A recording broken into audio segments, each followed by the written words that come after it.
जय हिंद बच्चों, मैं अमित कुमार अमित भौतिकी के इस यूट्यूब चैनल पर आपका स्वागत करता हूं। आज के इस वीडियो लेक्चर में हम लोग वैद्युत द्विध्रुव तथा वैद्युत द्विध्रुव आघूर्ण के बारे में पढ़ने वाले हैं, जो कि वैद्युत आवेश तथा क्षेत्र चैप्टर का लेक्चर नंबर 9 होने वाला है। चलो बच्चों, वैद्युत द्विध्रुव को समझने के लिए मैंने फिगर पहले से ड्रॉ कर रखा है, जैसा कि हर वीडियो में मैं करता हूँ। और देखो कौन सी चीज क्या है, उस चीज को समझते हैं। चलो, तो वैद्युत द्विध्रुव को समझने के लिए मैंने पहले से कुछ फिगर क्या कर दिया है, ड्रॉ कर दिया है। उस फिगर को समझते हैं कि उस फिगर में कौन सी चीज क्या है। आइए देखिए, सबसे पहले क्या करते हैं कि दो आवेश रहेंगे, दोनों का परिमाण क्या है, समान है। देखिए यहाँ भी Q है और यहाँ भी Q है, परंतु प्रकृति कैसी है, विपरीत है। एक ऋणावेश है और एक धनावेश है। दोनों एक दूसरे से बहुत अल्प दूरी पर स्थित है, ठीक है। और ये जो आवेश का परिमाण है वह बहुत कम है, यानी अल्प आवेश लिया गया है। तो यह जो संरचना बनी है, इस संरचना का नाम कहलाता है वैद्युत द्विध्रुव। तो परिभाषा ध्यान से सुनेंगे कि परिभाषा इसकी क्या होने वाली है। जब परिमाण में समान, जब परिमाण में समान, यानी देखिए दोनों का परिमाण क्या है, समान है।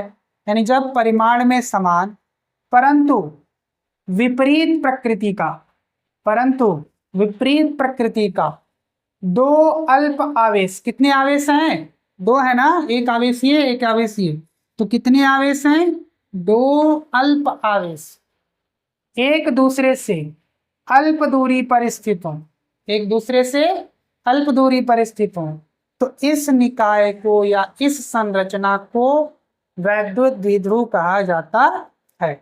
तो चलिए परिभाषा को लिख लेते हैं। परिभाषा, तो बच्चों वैद्युत द्विध्रुव की परिभाषा क्या है, देख लीजिए, एक बार पढ़ लीजिए।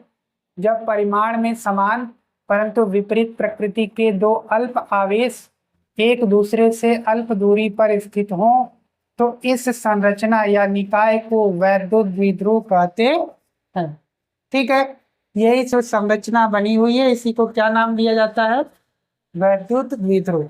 ठीक है, इसका डायग्राम कैसे बनेगा, इसका डायग्राम देखिए।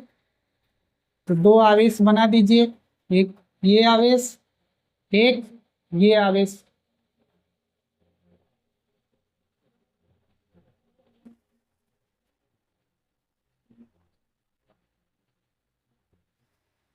ये आपका क्या है, वैद्युत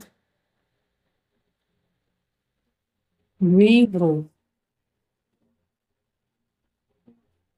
ठीक है, ये आपका वैद्युत द्विध्रुव होगा। वैद्युत द्विध्रुव से रिलेटेड कुछ मुख्य मुख्य बातें हैं, उनको समझ लेते हैं कि वो चीजें क्या क्या है। तो देखिए, ये एक द्विध्रुव है। इस द्विध्रुव का जो मध्य बिंदु होगा उसको क्या नाम दिया जाएगा, द्विध्रुव का केंद्र, यानी एल। यहाँ से ये दूरी कितनी हो जाएगी, एल, और यहाँ से ये दूरी कितनी हो जाएगी, एल। ठीक है, तो यहाँ पर ये जो बिंदु दिख रहा है ये द्विध्रुव का क्या कहलाएगा, केंद्र। अच्छा, दोनों आवेशों को मिलाने वाली जो रेखा है, दोनों आवेशों को मिलाने वाली जो रेखा है उसको नाम दिया जाता है द्विध्रुव का अक्ष। क्या नाम दिया जाता है, द्विध्रुव का अक्ष। अच्छा, द्विध्रुव के अक्ष के लंबवत और द्विध्रुव के केंद्र से होकर गुजरने वाली, द्विध्रुव के अक्ष के क्या है, देखो ये लंबवत है, ठीक है, द्विध्रुव के अक्ष के क्या है, लंबवत।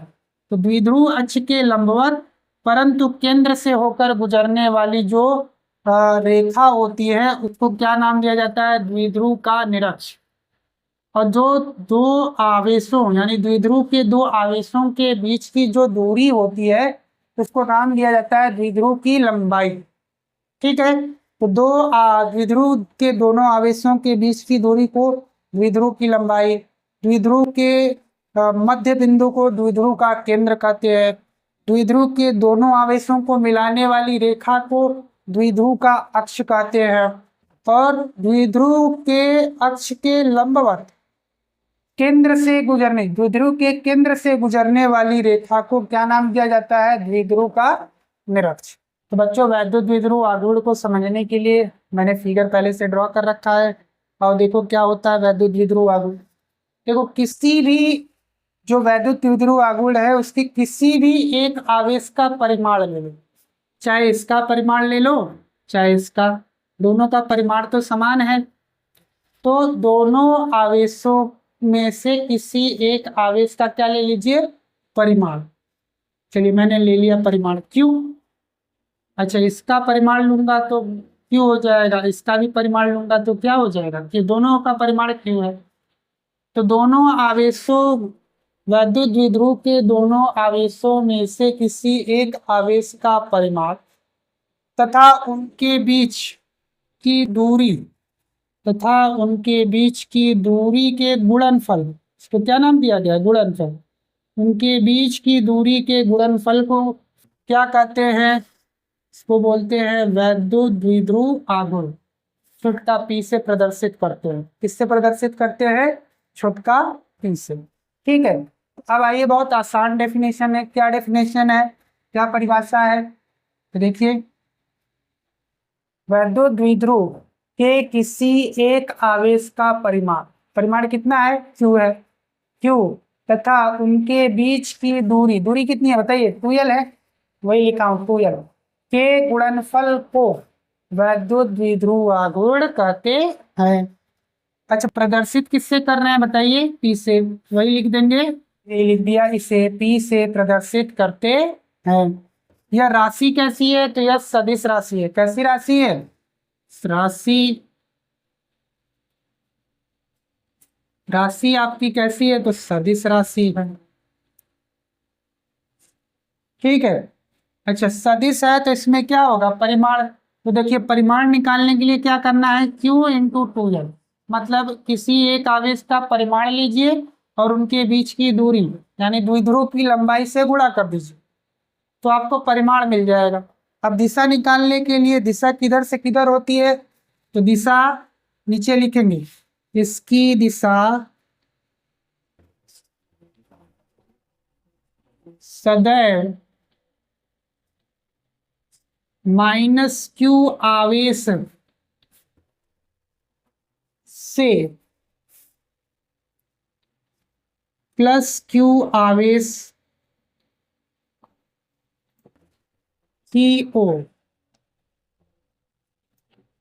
ठीक है, -Q आवेश से +Q आवेश की ओर, यानी इसकी दिशा किधर हो जाएगी, ऐसे, -Q से +Q की तरफ।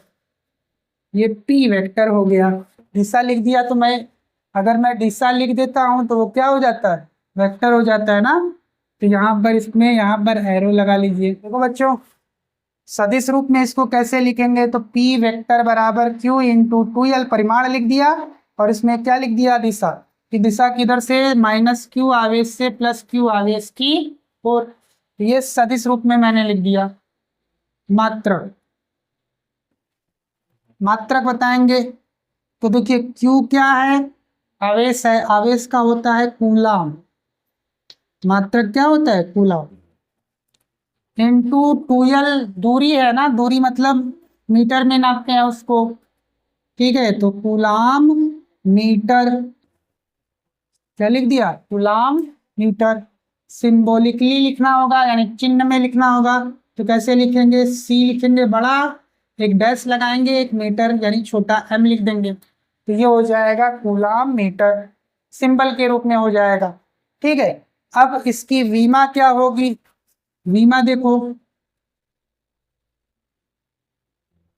चलो विमा इसका Q का विमा क्या होता है, Q की विमा होती है A और T। ठीक है, Q की विमा क्या होती है, AT, और दूरी की विमा क्या होती है, L। तो थोड़ा अच्छे से लिखना होगा, तो इसकी विमा क्या हो जाएगी, LTA, ये क्या हो गई। तो बच्चों वैद्युत द्विध्रुव आघूर्ण का मात्रक क्या होगा, SI में बात करेंगे तो कूलाम मीटर होता है, सिंबॉलिकली लिखेंगे तो C बड़ा वाला लिखेंगे और ऐसे डैश का निशान लगाएंगे, उसके बाद मीटर छोटा वाला M लिखेंगे मीटर के लिए। ठीक है, इसका एक अन्य मात्रक भी होता है, वो होता है डिबाई, जो कि CGS पद्धति में होता है। बच्चों 1 डिबाई बराबर कितना होता है, तो वो लिखा हूं मैंने, 1 डिबाई बराबर 3.3 × 10⁻³ -30 कूलाम मीटर। ठीक है, तो ये रहा आपका वैद्युत द्विध्रुव तथा वैद्युत द्विध्रुव आघूर्ण। आज के लिए इतना ही, मिलते हैं नेक्स्ट वीडियो में। Thank you.